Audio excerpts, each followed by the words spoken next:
wabarakatuh. Alhamdulillahirabbil alamin wa bihi nasta'in ala umuri dunya waddin wassalatu wassalamu ala asyrafil anbiya'i wal mursalin wa ala alihi wa sahbihi ajma'in amma ba'd. Rabbi shrah li sadri wa yassir li amri wahlul 'uqdatam min lisani yafqahu qawli amin amin ya rabbal alamin. Semoga semuanya dalam keadaan yang sehat, meskipun di berbagai macam cabang maupun teman-teman yang saat ini sedang bekerja atau bertugas atau fokus di rumah, Masya Allah. Hari ini kita bertemu lagi setelah pekan lalu tidak bertemu karena mohon izin Uma baru kembali dari umroh baru 2 hari yang lalu. Jadi hari ini Alhamdulillah bisa kembali bertemu dengan teman-teman semua. Hari ini kita akan membahas mengenai bulan Rajab ya. Bulan yang kita akan masuki dan tak terasa setelah Rajab Sya'ban dan tak terasa akan memasuki bulan suci Ramadan kalau umur kita sampai di bulan suci Ramadan. Tak terasa waktu berjalan begitu cepat, rasanya baru kemarin kita melaksanakan tarawih, rasanya baru kemarin sahur, baru kemarin iftar ya, buka puasa bareng-bareng. Yang penuh dengan keindahan itu, dan insya Allah kita akan bertemu lagi dengan bulan suci Ramadan.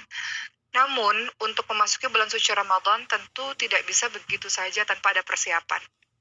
Makanya ada yang namanya bulan-bulan sebelumnya, ada namanya bulan Rajab, ada yang namanya bulan Sya'ban. Hari ini, karena kita akan memasuki bulan Rajab, maka kita akan membahas mengenai bulan Rajab itu sendiri. Mungkin sebagian teman-teman sudah tahu bahwa bulan Rajab ini adalah bulan yang terletak di antara bulan Jumadil Akhir dan juga di antara bulan Sya'ban. Jadi bulan Rajab ini terletak di antara bulan Jumadil Akhir dan juga bulan Sya'ban. Dan bulan Rajab ini istimewa sama seperti 3 bulan lainnya. Jadi ada 4 bulan yang disebut sebagai bulan haram.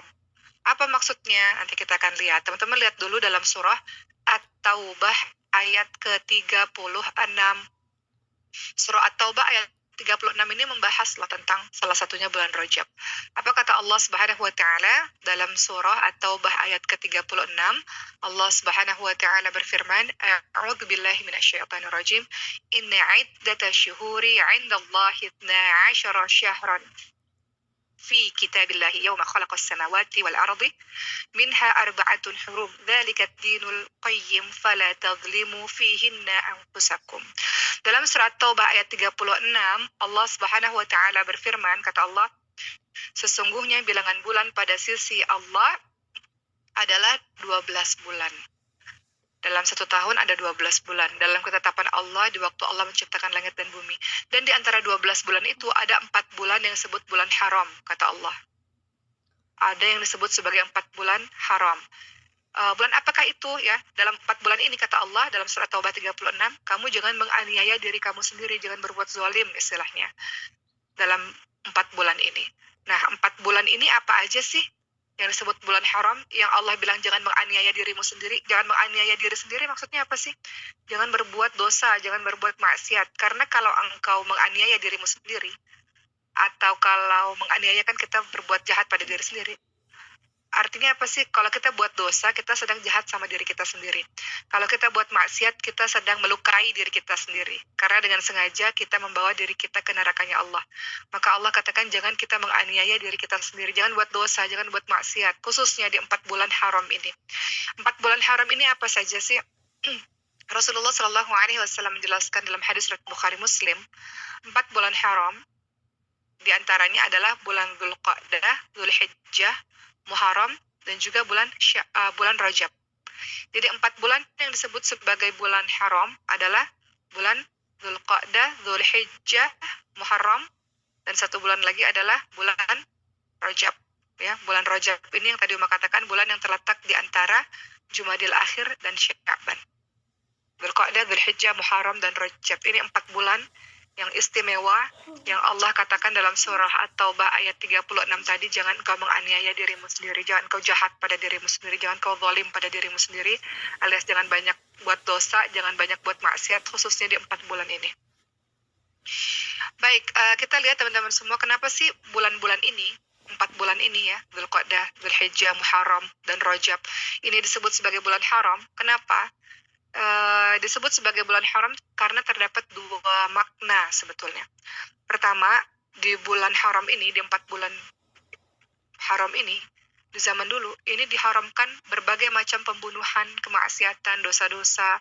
Bahkan orang-orang jahiliyah sekalipun, di masa dulu, mereka meyakini bahwa salah satunya bulan Rajab ini, di antara 4 bulan lainnya ini memang mereka tidak melakukan pembunuhan, tidak melakukan peperangan, atau bukan peperangan ya, maksudnya tidak melukai orang, tidak melakukan suatu kejahatan gitu. Di zaman jahiliyah pun sebenarnya terjadi seperti itu. Mereka meyakini itu.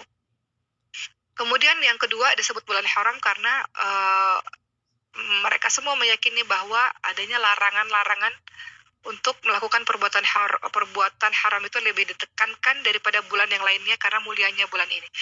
Jadi larangan untuk berbuat haram, larangan untuk berbuat maksiat lebih ditekankan di 4 bulan ini dibanding bulan-bulan lainnya karena saking mulianya 4 bulan ini. Saking mulianya Dzulqa'dah, Dzulhijjah, Muharram, dan Rajab. Jadi di zaman jahiliyah sekalipun mereka nggak melakukan pembunuhan, ya. Kemudian yang kedua, mereka juga tidak berusaha untuk tidak melakukan perbuatan-perbuatan haram, perbuatan-perbuatan yang buruk-buruk karena saking mulianya bulan-bulan ini. Jadi artinya apa? Artinya kebalikannya. Artinya kalau kita melakukan perbuatan-perbuatan baik, tentu itu sangat diutamakan, ya. Kalau kita lihat orang-orang soleh di zaman dulu, mereka sangat suka sekali melakukan puasa di bulan haram ini, di 4 bulan haram ini. Melakukan berbagai macam amal soleh, khususnya bulan puasa khususnya puasa di bulan haram ini. Gitu ya. Ibnu Abbas radhiyallahu anhu, salah seorang sahabat Nabi, kata beliau, Allah mengkhususkan 4 bulan ini sebagai bulan haram, dianggap sebagai bulan yang suci, di mana kalau kita melakukan maksiat di 4 bulan tersebut, maka dosanya akan lebih besar.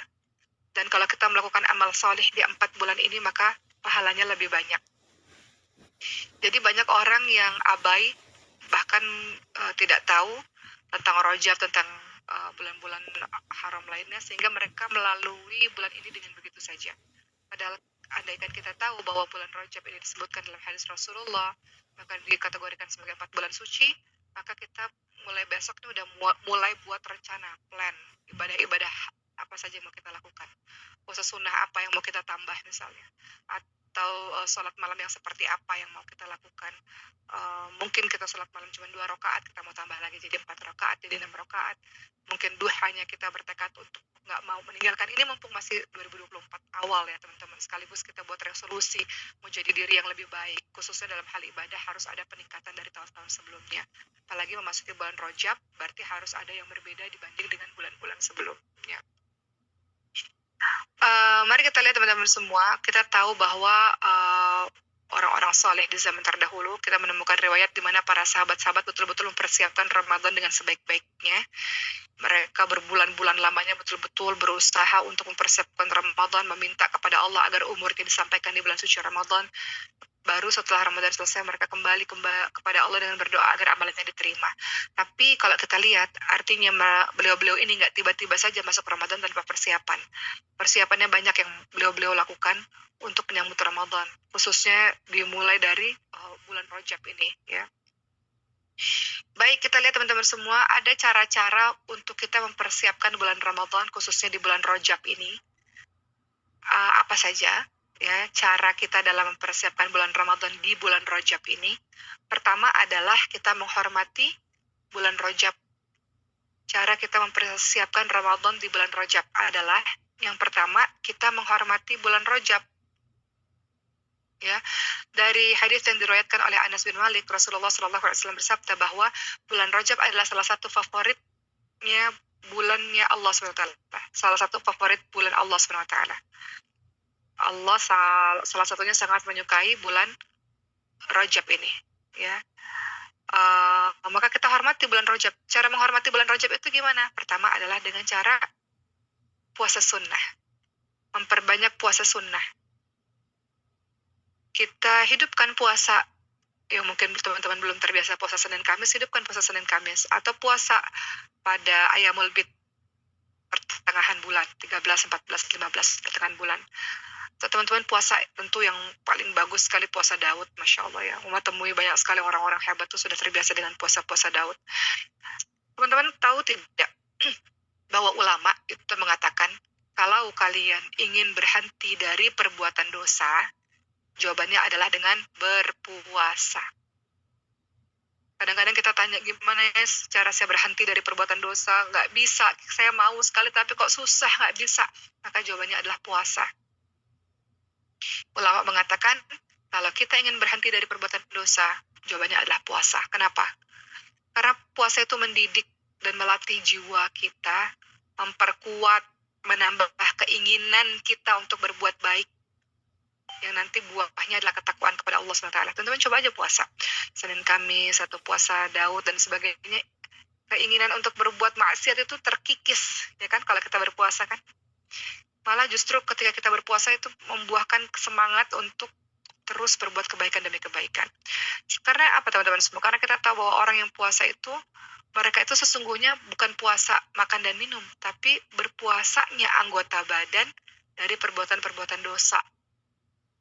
Itu puasa, bukan hanya sekedar menahan diri dari makan dan minum, tapi menahan anggota badan dari berbagai macam perbuatan dosa. Menahan lisannya dari kata-kata dusta, menahan lisannya dari kata-kata keji, menahan lisannya dari ucapan-ucapan palsu, menahan kemaluannya dari berbuat zina, misalnya ya.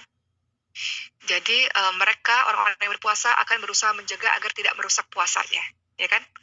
Teman-teman yang sedang puasa dalam kondisi lapar, teman-teman pasti berusaha untuk menjaga puasa teman-teman. Mau marah, aduh, nggak, saya lagi puasa. Mau ngomongin orang, nggak jadi deh, saya lagi puasa.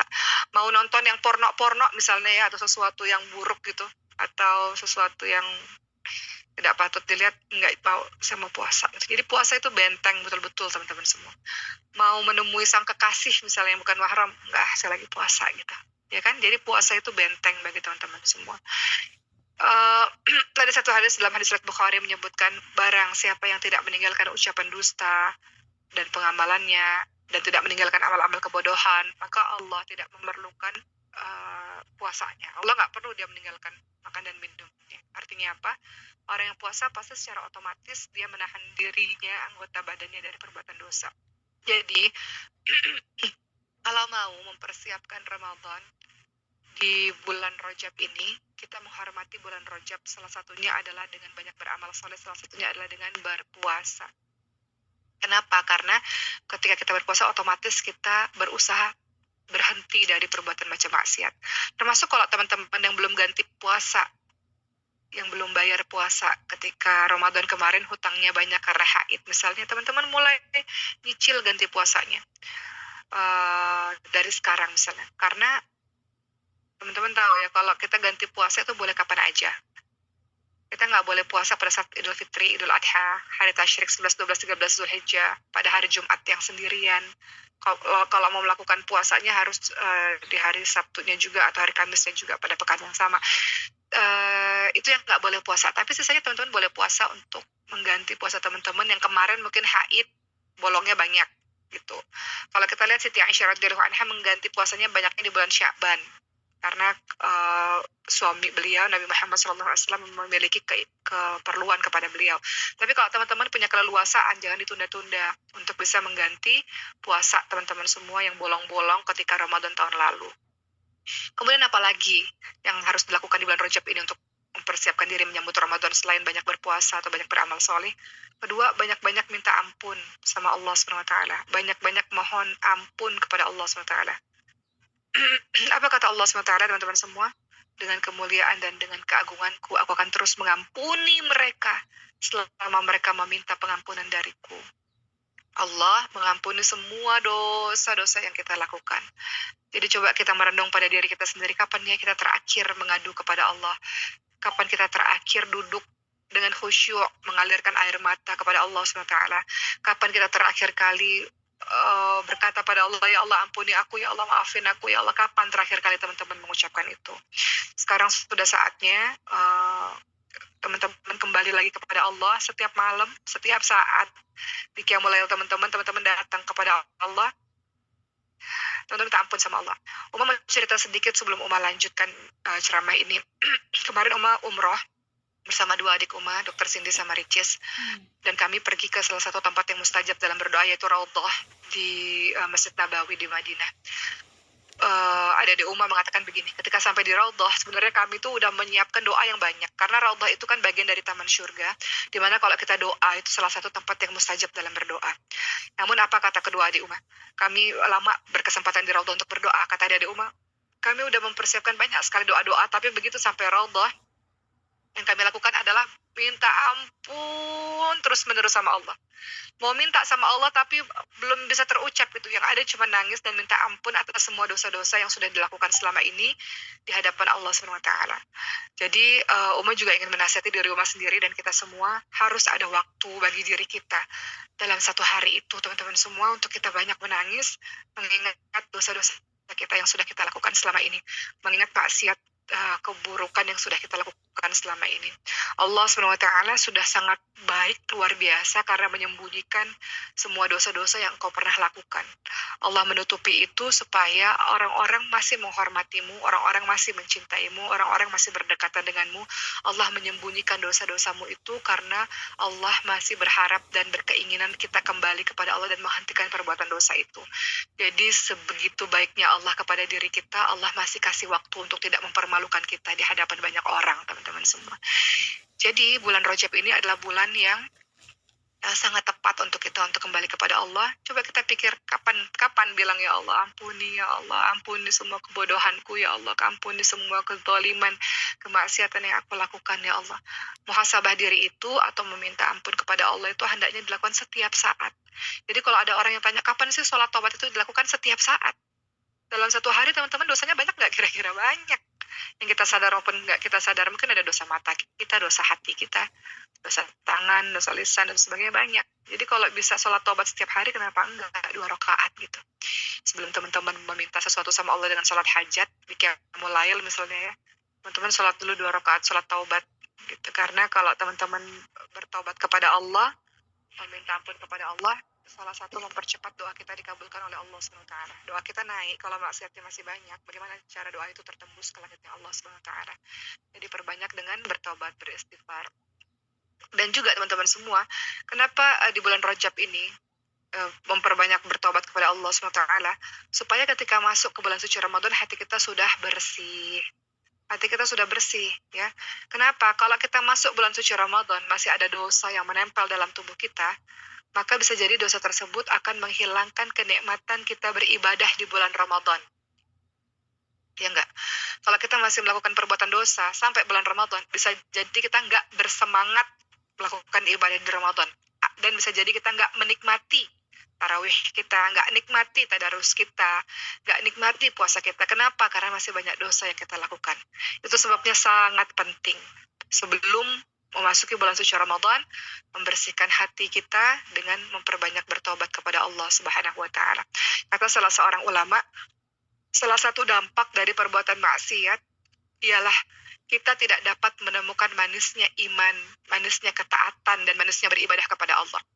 Jadi kalau teman-teman ngerasa baca Quran bosan, capek, qiyamul lail tuh kayaknya berat banget, mungkin salah satu alasannya karena masih banyak dosa dan maksiat yang kita lakukan.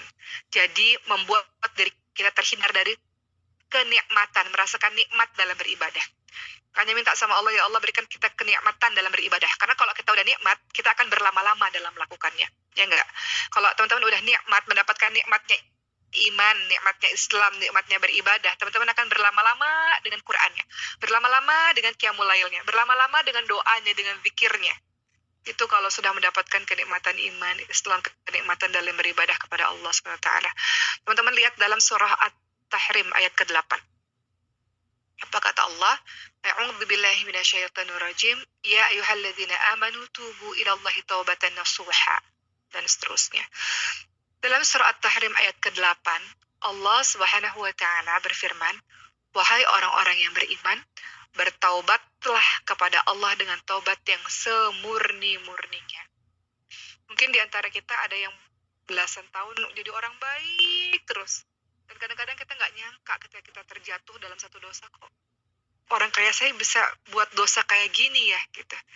Nggak nyangka kok orang yang saya pikir diri saya ini kuat, diri saya ini soleh luar biasa, kok saya bisa terjebak dalam dosa yang seperti ini. Semua orang punya dosanya masing-masing. Maka Allah katakan, wahai orang-orang beriman, bertaubatlah kepada Allah dengan taubat yang semurni-murninya. Mudah-mudahan Tuhan kamu akan menghapus kesalahan-kesalahanmu dan memasukkanmu ke dalam syurga yang mengalir di bawahnya sungai-sungai. Pada hari ketika Allah tidak mengecewakan Nabi dan orang-orang yang beriman bersama dengannya.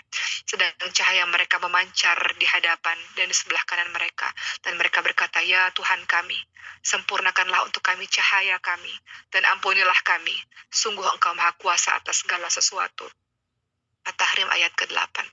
Tidak ada seorang pun di antara kita yang terbebas dari dosa, teman-teman.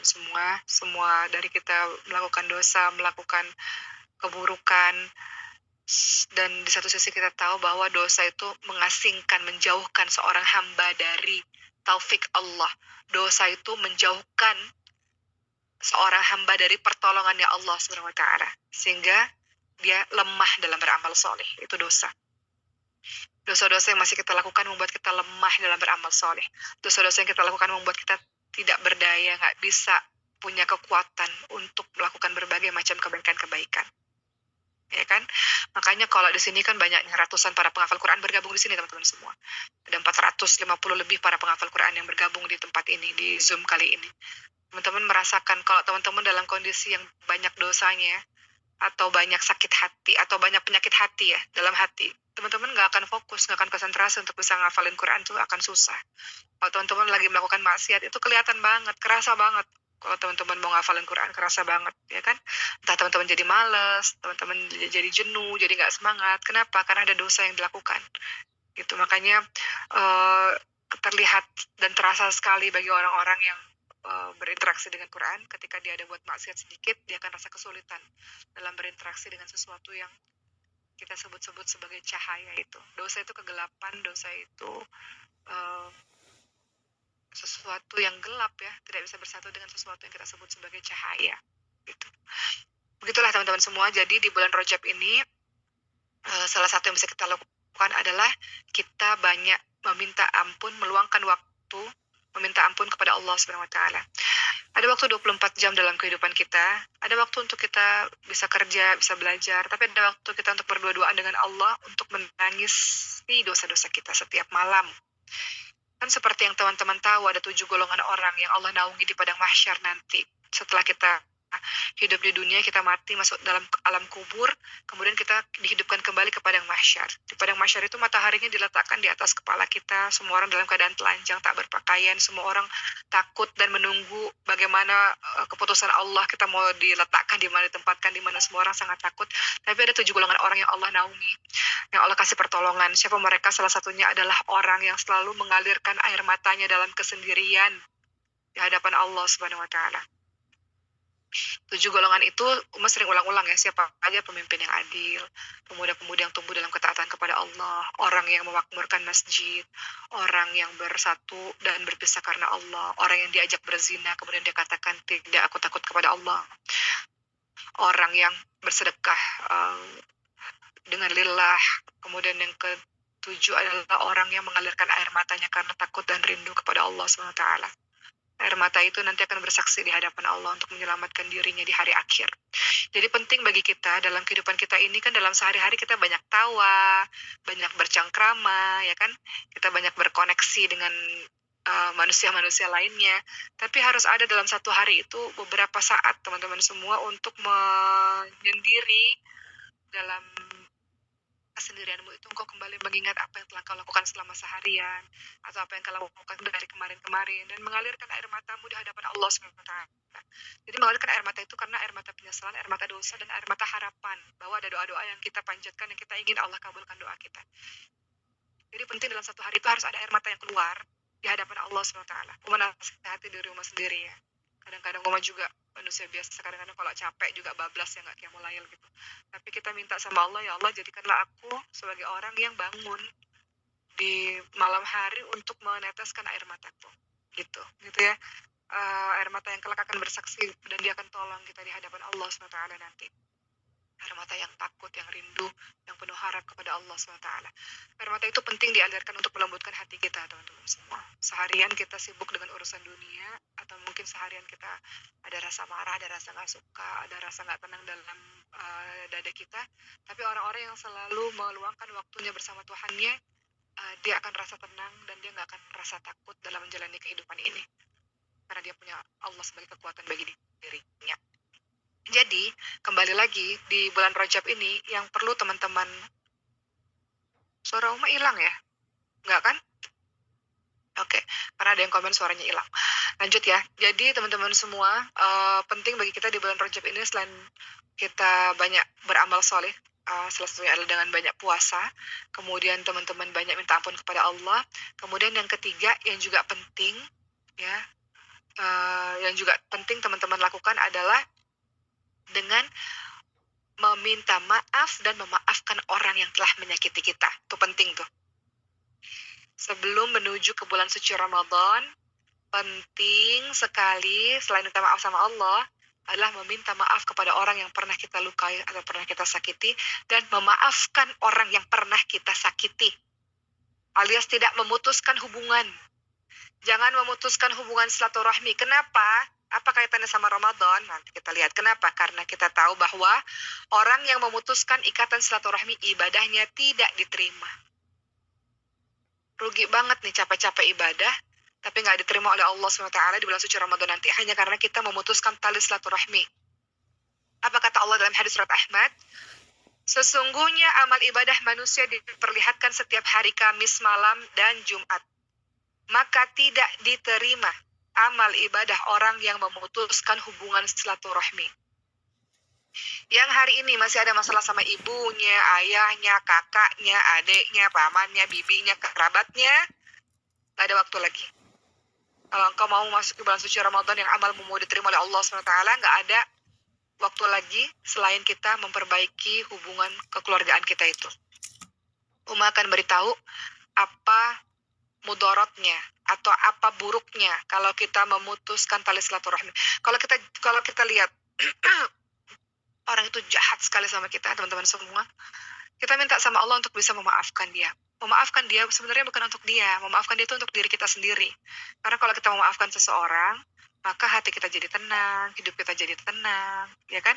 Tapi kalau kita marah terus-menerus, hidup kita jadi panas, hidup kita jadi banyak pikiran, dan itu merugikan diri kita. Jadi kita maafin orang lain sebenarnya untuk keselamatan diri kita sendiri. Di samping kita ingin amal ibadah kita diterima. Karena Rasul katakan orang yang memutuskan tali silaturahmi, maka pahalanya tidak akan diterima oleh Allah SWT. Perkara memutus tali silaturahmi, perkara ingin berhubungan kembali, bukan berarti harus ngeliat lagi. Seperti Rasulullah SAW dengan salah seorang budak ya, Wasi, kalau nggak salah namanya Wasi ya, Wahsy namanya. Pada saat perang Uhud, Wahsy itu kan yang membunuh pamannya Nabi Hamzah bin Abdul Muthalib. Ketika Wahsy masuk Islam, Rasulullah maafkan Wahsy kok. Hanya saja Rasul nggak bisa lagi memandang wajah Wahsy dari dekat. Karena kalau Rasulullah memandang wajah Wahsy akan teringat semua kejadian-kejadian yang menyakitkan hati Rasul. Artinya Rasul memaafkan. Begitu pula dengan kita. Kalau ada orang yang jahat, yang pernah melukai hati kita, kita maafkan. Walaupun kita nggak bisa ketemu, nggak bisa lihat wajahnya, nggak apa-apa. Tapi hati kita bersih. Kita maafkan, nggak ada dendam di sini. Begitu teman-teman semua. Itu menyelamatkan kehidupan kita. Ataupun ada lagi yang mengatakan, saya sudah menyambung tali silaturahmi tapi dia nggak mau nyambung. Itu urusan dia. Urusan kita adalah kita berusaha untuk berbuat baik kepadanya. Urusan dia nggak mau menyambung tali silaturahmi, itu urusan dia dengan Allah SWT. Urusan kita nggak ada lagi marah di sini, nggak ada benci. Kita sudah berusaha untuk menyambung, ya sudah.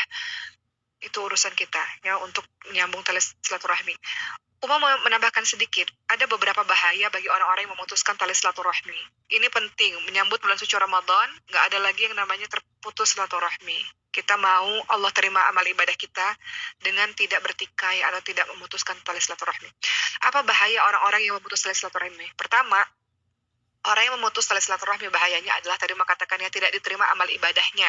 Dalam hadis surat Ahmad tadi Uma katakan apa? Kata Rasulullah, Allah SWT, setiap amal ibadah manusia itu diperlihatkan pada hari Kamis dan hari Jumat. Maka nggak akan diterima amal ibadah orang yang memutuskan tali silaturahmi. Kedua, orang yang memutuskan tali silaturahmi nggak akan dapat kasih sayang Allah. Nggak akan dapat rahmatnya Allah Subhanahu wa Ta'ala. Dalam hadis surat Muslim disebutkan, rahmat Allah, kasih sayang Allah tidak akan turun kepada kaum yang padanya terdapat orang-orang yang memutus tali silaturahmi. Sementara dalam kehidupan kita, kita perlu rahmat Allah, kita perlu kasih sayang Allah, kita perlu Allah tolong kehidupan kita, ya kan? Namun, rahmat Allah, kata Rasulullah, tidak akan turun kepada orang yang memutuskan tali silaturahmi. Kemudian apalagi orang-orang yang memutuskan tali silaturahmi itu mendapatkan azab, teman-teman semua. Dalam hadis riwayat Tirmidzi, Rasulullah SAW bersabda, tidak ada dosa yang lebih dipercepat siksaannya kepada pelakunya di dunia, serta tersimpan untuknya juga di akhirat, selain perbuatan zalim dan memutus tali silaturahmi. Jadi orang-orang yang memutus tali silaturahmi artinya memendam kebencian bertahun-tahun, maka dia akan mendapatkan azab tidak hanya di hari akhir, tapi juga di dunia. Allah segerakan balasannya di dunia. Emangnya enak hidup dengan penuh kebencian, penuh dengan kemarahan, penuh dengan dengki?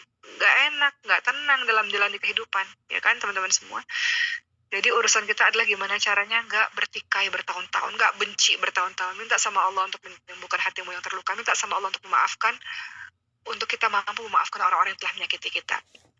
Termasuk teman-teman semua, teman-teman lihat dalam surah Ar-Ra'd, atau teman-teman sering bilang Ar-Ra'du, ya. Ar-Ra'du ayat ke-25, Ar-Ra'd ayat ke-25. Apa kata Allah? Orang-orang yang merusak janji Allah setelah diikrarkan dengan teguh dan memutuskan apa-apa yang Allah perintahkan supaya dihubungkan dan mengadakan kerusakan di bumi, itulah mereka yang mendapatkan kutukan dan bagi mereka tempat kediaman yang buruk, yaitu neraka jahanam. Jadi orang yang memutus tali silaturahmi, maka salah satu ancamannya akan dimasukkan ke dalam neraka jahanam. Termasuk dalam hadis Bukhari Muslim, orang-orang yang memutuskan tali silaturahmi, kata Allah, kata Rasulullah, tidak akan masuk surga orang yang memutuskan silaturahmi. Hal yang tidak mudah memaafkan kesalahan orang yang telah menyakiti kita, yang melukai kita. Tapi ini harus dilakukan, dan jadikan ini sebagai latihan untuk dirimu, untuk berlapang dada memaafkan orang-orang yang telah melukai kita. Teman-teman ingatkan satu kisah yang sering Uma ceritain berulang-ulang. Ketika Rasulullah SAW berkumpul dengan para sahabat-sahabat, kan Rasul katakan, lihat tuh, yang lewat itu penghuni surga. Hari kedua juga Rasul katakan orang yang sama penghuni surga. Hari ketiga juga Rasul katakan orang ini penghuni surga. Sampai-sampai seorang sahabat akhirnya menginap di tempat orang yang disebut-sebut Rasul sebagai penghuni surga itu dan lihat ibadahnya seperti apa. Ternyata ibadahnya biasa aja, sholat 5 waktu seperti biasa, baca Quran seperti biasa, nggak ada yang istimewa. Sampai akhirnya seorang sahabat ini tanya, kamu ini melakukan apa sih sebenarnya? Kok Rasulullah selalu mengucapkan kau ini adalah penghuni surga? Maka yang dikatakan adalah, ada satu hal yang saya lakukan yang mungkin tidak Anda lihat, bahwa saya memaafkan semua orang yang telah menyakiti saya. Gak pernah di hati saya ini ada dendam, ada marah, ada benci, gak pernah ada kebencian di sini, gak ada, katanya. Itu mungkin satu amalan yang kamu gak lihat, tapi saya gak pernah punya kebencian kepada siapapun. Saya gak pernah punya kemarahan yang berlarut-larut kepada siapapun. Saya memaafkan semua orang, semuanya yang pernah melukai saya, gak ada kemarahan sama sekali di dalam dada saya. Maka orang inilah yang disebut sebagai penghuni surga. Orang yang berhak untuk memasuki surga Allah SWT. Kenapa? Karena hatinya bersih, teman-teman semua. Hatinya bersih dengan cara dia memaafkan kesalahan orang yang pernah menyakiti dia, dan dia pun mendapatkan hati yang lebih tenang dalam menjalani kehidupan. Gitu ya. Jadi dari sekarang kita ingat-ingat lagi siapa ya yang pernah kita lukai hatinya, yang pernah kita jahati gitu. Uma mau cerita sedikit juga intermezzo ya sebelum Uma lanjutin lagi ceramah ini. Beberapa tahun yang lalu ada seseorang yang mengirimkan pesan. Beliau katakan, oke, saya mau minta maaf kepada kamu. Dia katakan begitu. Kemudian Uma katakan, kenapa? Karena Uma tahu orang ini baik. Maksudnya bersama dengan Uma tuh selalu baik gitu. Di hadapan Uma selalu baik. Dia katakan, aku sekarang sudah berhijrah, dia katakan. Dan aku mau minta maaf sama kamu karena selama ini, sebelum aku hijrah, sebelum aku pakai jilbab, selama ini aku selalu ngomongin kamu di belakang, katanya. Jadi aku menyesal dengan itu, aku mau minta maaf. Terus Uma katakan, udah nggak usah lanjutin lagi. Lebih baik saya nggak perlu tahu apa yang kamu bicarakan. Insya Allah kita saling memaafkan, mungkin saya juga ada salah mau katakan begitu, dan semoga bisa saling mendoakan untuk jadi lebih baik. Begitu ya teman-teman semua. Jadi kadang-kadang kalau kita melakukan kejahatan pada seseorang, kadang-kadang ada rasa gelisah pada diri kita ya kalau kita melakukan sebuah keburukan tersebut, dan penting bagi kita untuk minta maaf, tapi nggak perlu juga menjelaskan apa dosa kita kepada dia ya, nanti dia jadi marah. Jadi minta maaf secara global saja, saya minta maaf ya kalau saya ada salah kepada kamu, seperti itu. Lanjut, apalagi yang kita lakukan di bulan Rajab ini selain kita tadi banyak beramal soleh dengan puasa salah satunya, kemudian kita bertobat kepada Allah, kita minta maaf kepada orang yang kita sakiti, atau kita memaafkan orang yang telah menyakiti kita. Yang keempat adalah mengingat peristiwa Isra Mi'raj. Peristiwa Isra Mi'raj ini Uma akan bahas di pekan berikutnya insya Allah. Karena Isra Mi'raj terjadinya di bulan Rajab, ya. Bulan Rajab ini menjadi sangat penting karena ini adalah bulan di mana terjadinya perjalanan malam atau Isra Mi'raj. Di mana dalam proses Isra Mi'raj ini Allah berikan hadiah yaitu berupa perintah sholat. Selama ini Rasulullah mendapatkan berbagai macam wahyu lewat perantara malaikat Jibril. Tapi kalau sholat langsung Rasulullah mendengarnya dari Allah Subhanahu wa Ta'ala. Kita akan bahas Isra Mi'raj di pertemuan yang akan datang insya Allah. Jadi silakan teman-teman mempersiapkan iman, mempersiapkan ilmu, mempersiapkan fisik, mempersiapkan mental ya. Persiapan iman tuh apa tadi? Puasa, silakan akrab dengan Al-Quran, menghidupkan sholat malam, berzikir, salawat, itu dibanyakan, dimulai banyakkan menyambut bulan suci Ramadan. Persiapan ilmunya apa aja? Teman-teman datang ke majelis ilmu, teman-teman dibaca, teman-teman belajar ilmu fikih misalnya, atau cara baca Quran yang baik dan benar, upgrade ilmunya dalam bidang agama. Kemudian teman-teman mempersiapkan fisik. Olahraga tuh penting loh teman-teman semua, jangan sampai orang Islam, memang di sini ya mayoritas teman-teman yang ngafalin Quran, hari-hari ngafalin Quran terus menerus, tapi harus diingat tubuh kita ini kan terdirinya ada akal, ada ruhiyah ya, ada jasad, semuanya harus punya hak, diberikan haknya. Salah satu hak tubuh kita ini adalah berolahraga. Jadi muslim tuh harus olahraga teman-teman semua, harus berolahraga, persiapan fisik ya. Mulai boleh nggak di tahun 2024 ini teman-teman persiapkan diri untuk konsisten dalam berolahraga, sehari 30 menit misalnya jalan kaki gitu ya, keliling kompleks misalnya, atau apa yang bisa dilakukan di rumah gitu. Uma mau cerita sedikit sebelum Uma lanjutin ya, bahwa banyak terjadi di bulan Rajab ini peristiwa-peristiwa besar. Ketika kemarin Uma pergi ke Jepang, Masya Allah, orang-orang Jepang itu umurnya panjang-panjang teman-teman semua, dan sangat produktif. Di usia 70 tahun, 80 tahun masih bekerja. Ada yang jadi supir, ada yang mandiri ya, kakek nenek berdua jagain toko gitu. Mandiri banget. Dan ketika Uma telisik, apa sih yang menyebabkan mereka kok umurnya panjang-panjang, kuat-kuat, sehat-sehat? Ya selain makannya sehat, berikutnya adalah olahraga. Olahraganya apa? Banyak jalan. Jadi muslim ini jangan males ya. Maksudnya Uma juga menasihati di rumah sendiri ya. Uma juga udah mau pengen konsisten berolahraga gitu. Harus ada waktu 1 hari yang diluangkan untuk kita berolahraga. Persiapkan fisik kita. Karena banyak ibadah-ibadah di dalam Islam ini perlu fisik yang kuat kan. Seperti teman-teman bisa puasa kalau teman-teman punya fisik yang kuat. Uma kemarin berangkat umroh ataupun berangkat haji, ataupun teman-teman yang sudah berangkat umroh haji, teman-teman tahu itu pun ibadah fisik. Kalau fisik nggak kuat nggak bisa ibadah umroh, apalagi haji. Jadi fisik pun juga harus diperhatikan. Gimana teman-teman mulai membiasakan pola hidup dengan berolahraga seperti itu. Kalau teman-teman mau teman-teman sehat di usia-usia selanjutnya, maka nggak ada cara lain selain jaga makan, pikiran yang bersih dan tenang ya, ibadah yang baik, dan juga harus dengan olahraga, gitu ya. Berikutnya teman-teman semua, Uma mau mengingatkan ada banyak sekali peristiwa-peristiwa yang terjadi di bulan Rajab. Ini terakhir tausiah Uma pada hari ini. Di bulan Rajab ini ada beberapa peristiwa yang harus teman-teman ketahui. Yang pertama adalah ibunya Rasulullah, Sayyidah Aminah, mulai mengandung janin, yaitu janin Nabi Muhammad yang kelak diberikan nama Muhammad SAW, itu pada bulan Rajab. Jadi peristiwa-peristiwa yang terjadi di bulan Rajab adalah pertama, Sayyidah Aminah mulai mengandung janin Rasulullah SAW pada bulan Rajab ini. Setelah mengandung 9 bulan, barulah pada bulan Rabiul Awal Sayyidah Aminah melahirkan Rasulullah SAW. Peristiwa yang pertama, Sayyidah Aminah mulai mengandung Rasulullah SAW pada bulan Rajab. Yang kedua, pada tanggal 27 Rajab itu terjadi peristiwa Isra Mi'raj yang akan kita bahas di pekan berikutnya. Dan itu adalah mukjizat terbesar yang Allah anugerahkan kepada Nabi Muhammad SAW. Ya, salah satu mukjizat yang sangat luar biasa. Kenapa? Karena di peristiwa inilah di mana Rasulullah SAW diperintahkan untuk menuju ke atas dan bertemu dan menghadap Allah Subhanahu Wa Taala. Ini yang disebut sebagai mukjizat yang luar biasa karena Rasulullah bertemu dengan Allah Subhanahu Wa Taala dan Allah berikan perintah sholat langsung. Kemudian apalagi dalam bulan Rajab itu juga terjadi kejadian Raja Habasyah yang namanya adalah An-Najasyi itu meninggal dunia dalam keadaan Islam. Kalau teman-teman belum tahu siapa sih An-Najasyi ini, Raja Habasyah ini siapa sih? Jadi waktu periode kota Mekah, sebelum orang-orang Islam berhijrah ke Madinah, orang-orang Islam ini berhijrah terlebih dahulu ke Habasyah.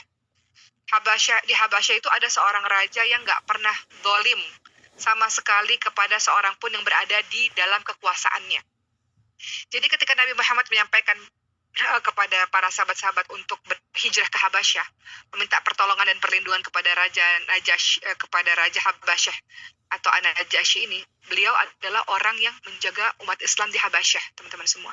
Kedatangan orang-orang Islam ke Habasyah itu disambut dengan baik oleh Raja Habasyah yang dijuluki An-Najasyi. Raja ini memuliakan orang-orang Islam yang datang dan berhijrah ke negerinya. Maka di bulan Rajab ini Raja Habasyah ini meninggal dunia dalam keadaan muslim. Ya, itu peristiwa yang terjadi di bulan Rajab. Kemudian yang ke berapa lagi? Yang berikutnya yang terjadi di bulan Rajab adalah Imam Syafi'i yang kita ikuti mazhabnya. Itu wafat juga di bulan Rajab di usianya yang ke-54 tahun. Beliau dimakamkan di Mesir. Jadi kalau kita lihat para ulama ya teman-teman semua, ini juga yang akhirnya Uma ikuti, dan Uma ingin anak-anak Maskalul Hufaz khususnya, dan teman-teman juga begitu. Kalau kita lihat orang-orang hebat, mereka tuh banyak berhijrah loh. Jadi nggak diem tetap di kampungnya.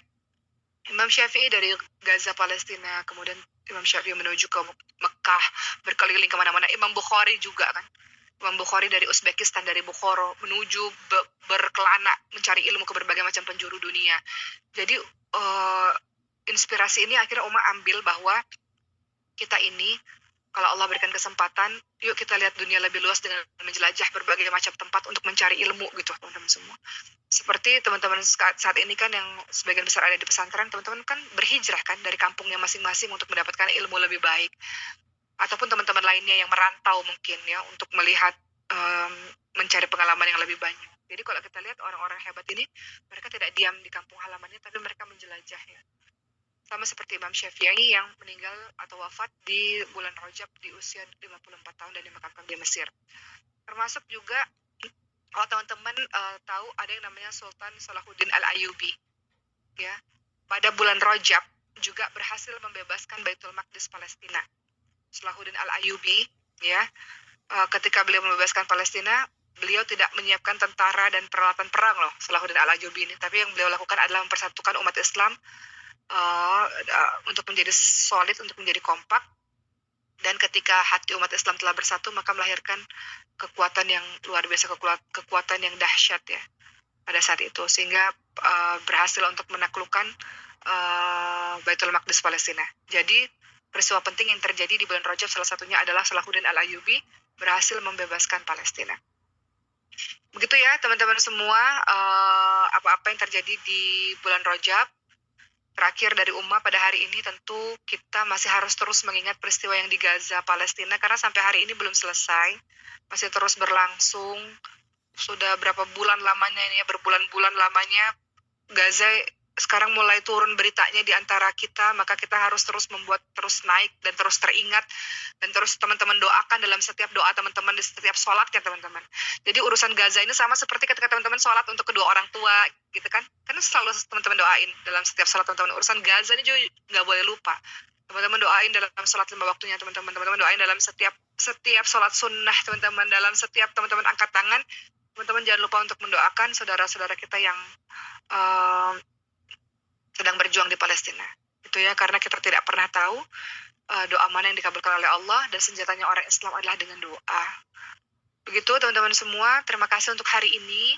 Setelah ini silakan rencanakan mau ibadahnya seperti apa di bulan Rajab ini. Ada 1 atau 2 yang mungkin mau diperbaiki. Mungkin nggak bisa sekaligus memperbaiki semuanya, tapi ada sesuatu yang lebih baik ibadahnya di tahun-tahun sebelumnya. Lebih baik ibadahnya di bulan-bulan sebelumnya. Buat resolusinya, buat planningnya, buat rencana belajarnya atau rencana ibadahnya seperti apa, supaya Rajab ini berlalu dengan penuh manfaat ya. Bulan Rajab ini saatnya kita menanam. Ulama mengatakan bulan Rajab ini saatnya menanam amal-amal soleh. Bulan Sya'ban saatnya menyiram, menumbuhkan, menyiram amal-amal soleh. Bulan Ramadan justru saatnya memetik.